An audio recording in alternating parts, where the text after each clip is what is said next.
दोस्तों, ये लाहौर है और मैं इस वक्त महानदी के दरमियान खड़ा हूँ। मेरी राइट साइड पर ड्राइव करना है, मेरी लेफ्ट साइड पर पंजाब यूनिवर्सिटी का और कैंपस। मैं बिल्कुल पीछे सूरज चंद्रमा चौक डेस्क है। इस चौक को इस्तेमाल चौक कहते हैं। जहाँ मैं खड़ा हूँ उससे चंद कदम दूर लाल क्रीक, GC, NCA और नसरबाग वाक़ है। इस जगह की कुदरती खूबसूरती यहाँ हर वक्त नजर आने वाले कबूतर।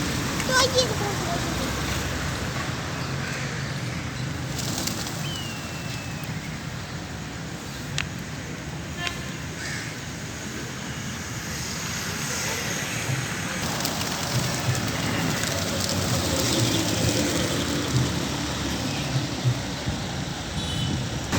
दोस्तों, मैं आइंदा भी कोशिश करूँगा कि आपको लाहौर की किसी अहम जगह पर ले जाऊँ। तो दोस्तों और हाँ, मायदीप पाकिस्तान को ज़रूर सब्सक्राइब करें। इसके बाद हमारे और फेसबुक पर भी